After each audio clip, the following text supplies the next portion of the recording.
Displacement time graphs. You can represent the motion of an object on displacement time graph. Displacement is the distance in a particular direction, so it is a vector quantity which has both magnitude and direction. I'll be covering about vector and scalar quantities later on, so let's leave that aside for now. Now, in a displacement time graph, displacement is always plotted on, that is marked on the vertical axis, and the time on the horizontal axis. So in this graph, I'll use the SI unit of displacement, the meter, and the SI unit of time, the second. I've already covered about base SI units and derived SI units in my previous mechanics video. If you want, check it out for more details. Now, in this graph, the displacement of an object from a given point in meters is recorded along with the time taken in seconds. Now, the graph here shows a horizontal line, so there is no change in the displacement over time, and hence, the object is not moving. So, a horizontal line on displacement time graph indicates that the object is stationary. Now, velocity is the rate of change of displacement, that is, velocity equals displacement divided by time. So, on a displacement time graph, the gradient, that is the slope, represents the velocity. So, as I said in one of my previous Pure Maths videos, the gradient m of a line joining the point with coordinates x1, y1 to the point with coordinates x2, y2 can be calculated using the formula m equals y2 minus y1 over x2 minus x1. That is, the difference in y coordinates divided by the difference in x coordinates.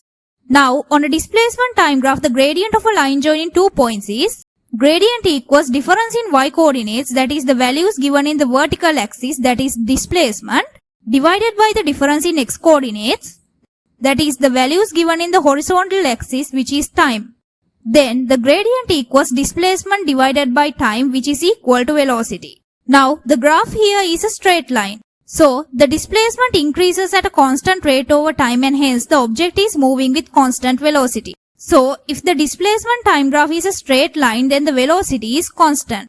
Now, if we take this graph here, the displacement is increasing at a greater rate as time increases. That is, the velocity is increasing and hence the object is accelerating. Now, let's take a look at a few examples. This is a displacement time graph for a car traveling along a straight road. The journey is divided into 5 stages labeled A to E. Work out the average velocity for each stage of the journey. Now, the average velocity can be found by dividing the displacement from starting point by the time taken. Now first, let's start by finding the average velocity for the journey from O to A. That is, from the starting point, the origin to point A.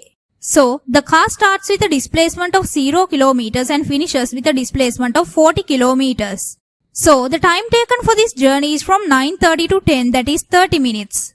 And hence, the average velocity for the journey from O to A equals 40 kilometers minus 0 kilometers divided by 30 minutes equals 40 kilometers divided by 30 minutes.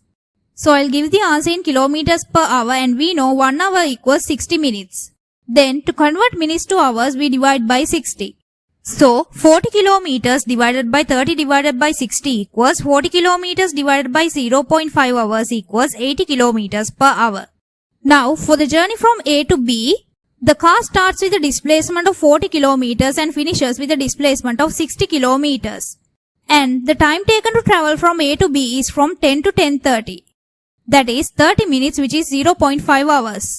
Then, the average velocity for the journey from A to B equals 60 kilometers minus 40 kilometers divided by 0.5 hours equals 20 kilometers divided by 0.5 hours equals 40 kilometers per hour. Now, for the journey from B to C, the graph is a horizontal line. That is, there is no change in the displacement over time, and hence the car is not moving. So, the average velocity for the journey from B to C is 0 kilometers per hour. Now, for the journey from C to D, the car starts with a displacement of 60 kilometers and finishes with a displacement of 100 kilometers. And the time taken to travel from C to D is from 11 to 12, that is exactly 1 hour.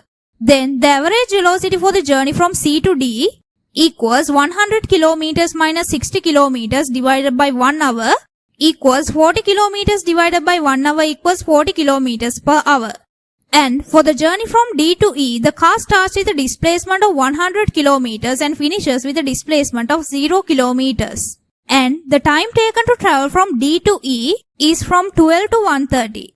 That is 1 hour and 30 minutes, or 1.5 hours. Then the average velocity for the journey from D to E equals 0 kilometers minus 100 kilometers divided by 1.5 hours equals minus 100 kilometers divided by 1.5 hours equals minus 66.7 kilometers per hour. Now, displacement is the distance in a particular direction, that is, it's a vector quantity which has both magnitude and direction. And velocity is the rate of change of displacement, which is also a vector quantity that has both magnitude and direction. Now here the velocity is negative because the car changed its direction of travel. Now state the average velocity for the whole journey. Average velocity equals displacement from starting point divided by time taken. So the displacement for the whole journey is 0 as the car returned to the starting point. So the average velocity is 0. Now if we were to check it with the graph, the displacement for the journey from O to A is 40 kilometers and from A to B it's 20 kilometers. From B to C it's 0 kilometers. From C to D it's 40 kilometers and from D to E it's minus 100 kilometers as it changed its direction. Then the displacement for the whole journey is 40 kilometers plus 20 kilometers plus 0 kilometers plus 40 kilometers minus 100 kilometers equals 0 kilometers. The time taken for the whole journey is from 9:30 to 1:30, that is 4 hours.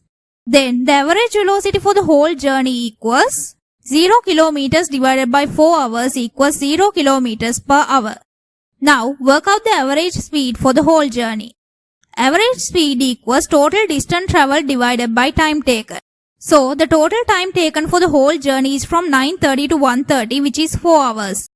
And we know the displacement for each stage of the journey. That is from O to A it's 40 kilometers. From A to B it's 20 kilometers. From B to C it's 0 kilometers. From C to D it's 40 kilometers and from D to E it's minus 100 kilometers. As distance is a scalar quantity that only has magnitude, we don't check the direction. Then the total distance traveled equals 40 kilometers plus 20 kilometers plus 0 kilometers plus 40 kilometers plus 100 kilometers equals 200 kilometers.